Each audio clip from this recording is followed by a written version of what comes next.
Welcome everybody to our episode of Smart TV. We really appreciate everybody joining us today.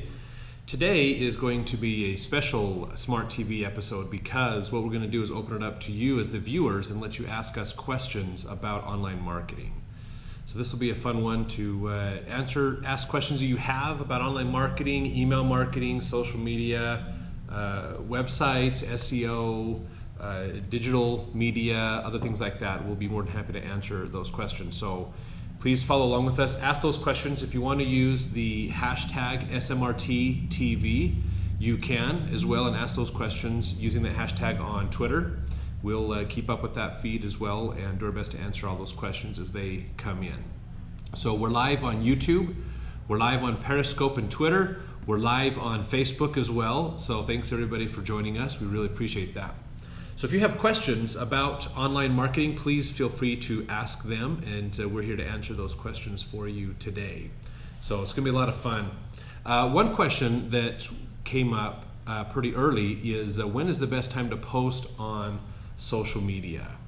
We actually have an episode last week that we talked all about how to get posted on social media, how to get more things happening on there as well. But really, just in a quick review, if you want to go back and see that video, there's a ton of good information. A quick review is the best time to post on social media is really the best time that your followers are there on social. So if you are doing things to gather the right followers onto your social sites, if you're getting people to come follow you that can spend money with your business, then you want to just watch your metrics. Most sites like Facebook does a really good job of providing metrics of when your followers are on social.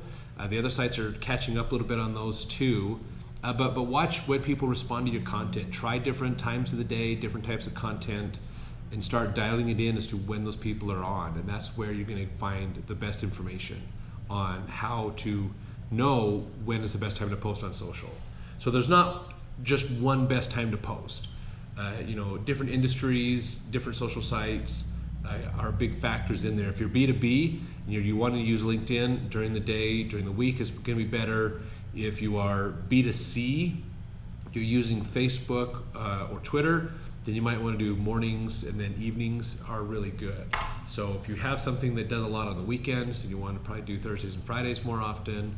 So there's a lot of little factors that go into it for a business. But those are some ideas. Go look at our video last week to learn more about when is the best time to post on social.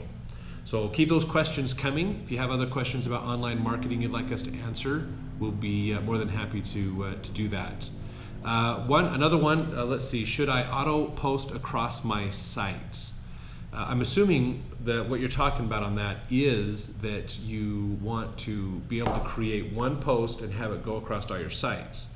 Whether you use webhooks or you just connect your social sites together in a chain, or sometimes people will use like a Hootsuite or other social tools for managing the scheduled content.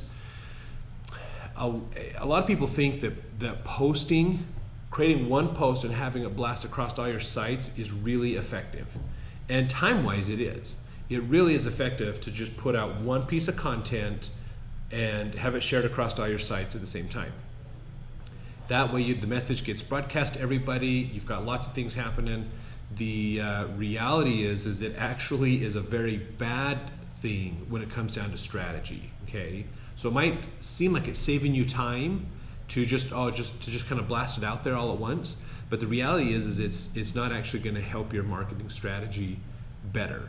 You see, people will connect with you on different social sites for different reasons. Okay, Facebook and Twitter and LinkedIn, for example, they're three different types of sites. So if you are connecting with people on those sites, they want different information. Facebook is more funny, happy stuff. The lighter side of your company, more personable side of your company is good. Twitter, lots of news, lots of information, lots of things happening, as well as working on building conversation with people around events that are happening in the news, around your business, answering questions. Customer service is great on Twitter. But LinkedIn, people don't want the personal side. They want the professional side of it. So you have to realize that people will respond differently on different social sites for the content that you put out. So if you put the same post out, like say you put out a very business-oriented post, so people that are, if you're a B2B company, so people that are in your industry would only know about the information, that would do okay on LinkedIn, might do okay on Twitter, but Facebook you're going to lose people because they're like, what? I don't know what this is. Whereas funnier stuff you might put on Facebook, you'd lose on LinkedIn. Twitter, you can get away with a lot of different types of content on there, but you want to make sure it's still focused on helping people learn and provide value to your customers.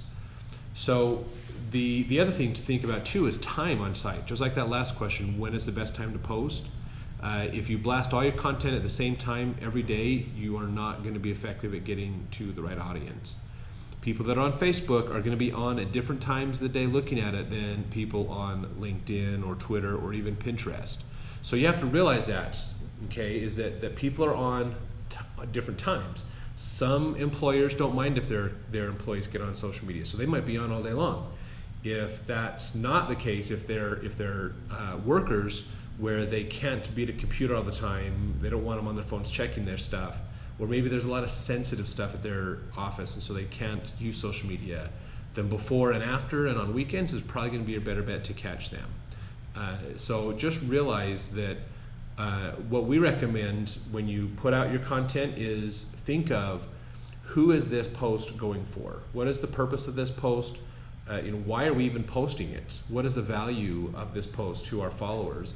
And then when are our followers on, and which sites is this going to be appropriate to get on there for?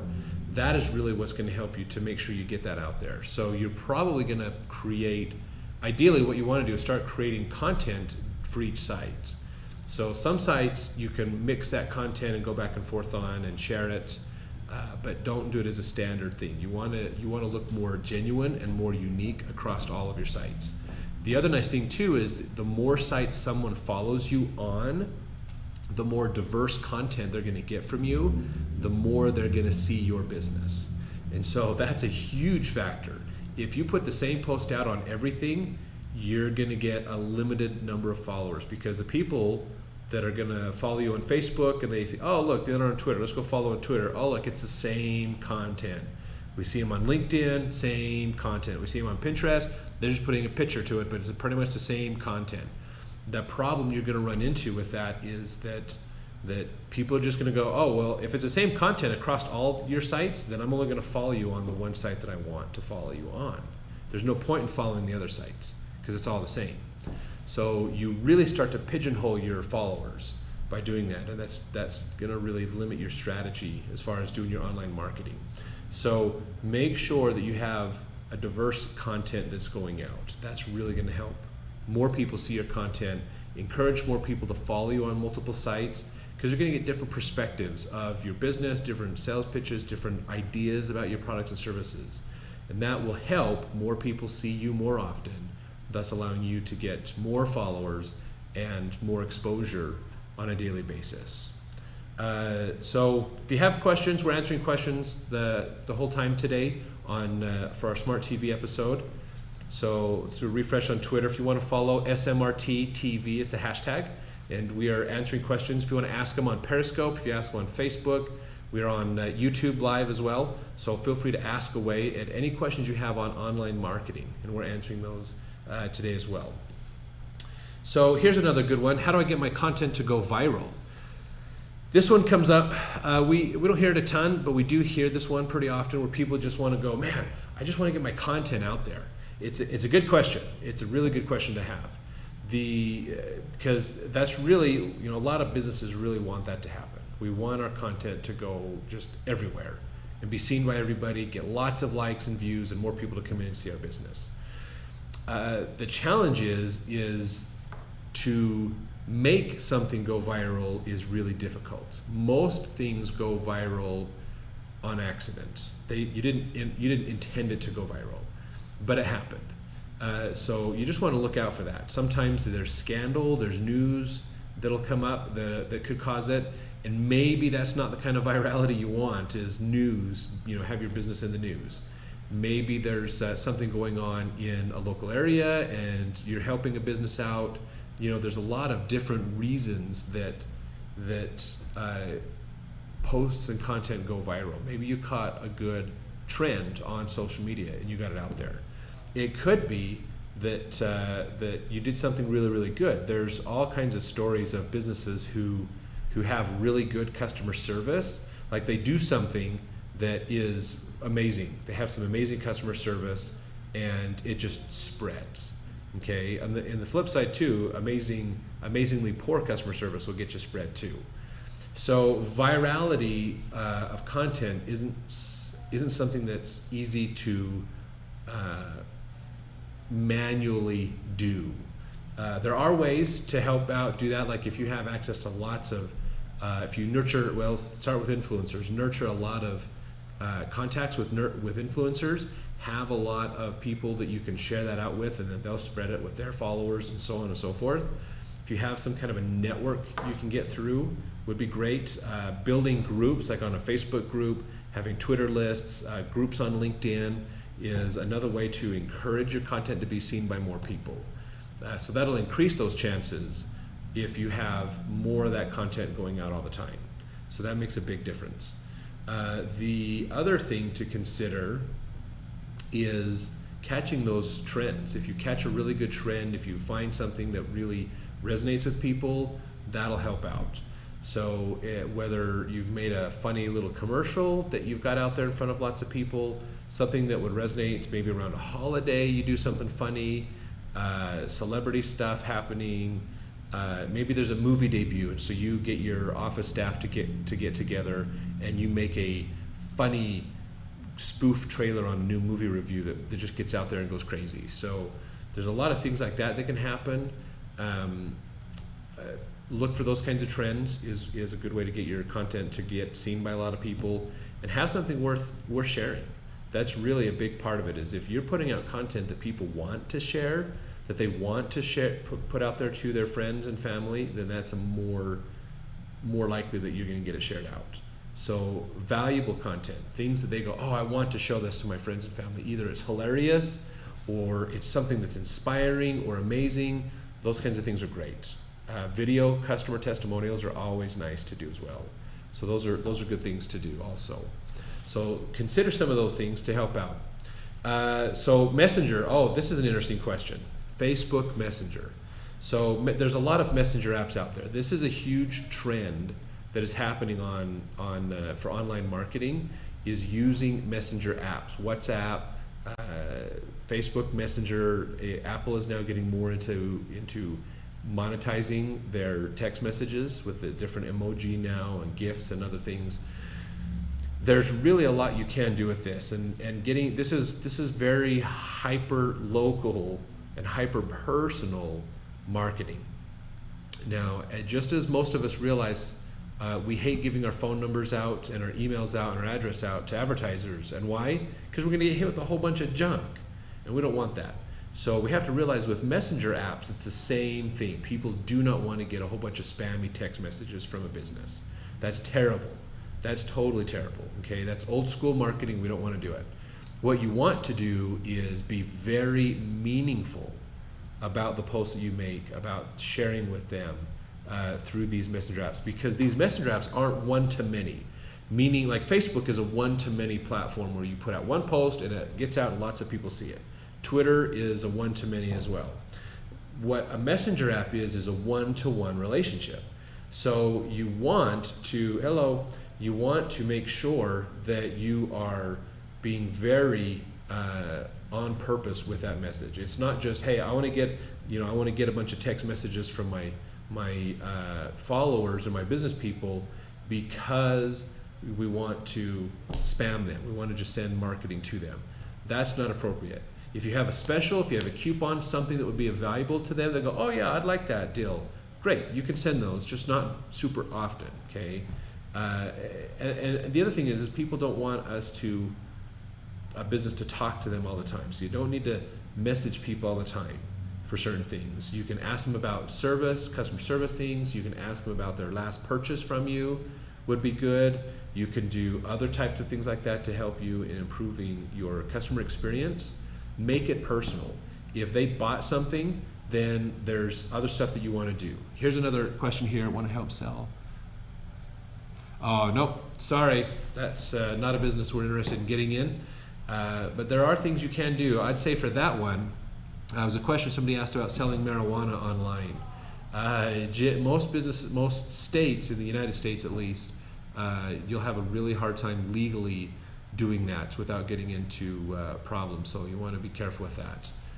Always check for your local and national laws on that one. I know some states allow certain types of marketing to happen, but just be very careful. You do not want to get involved in any type of issues legally with online marketing. So watch out for that.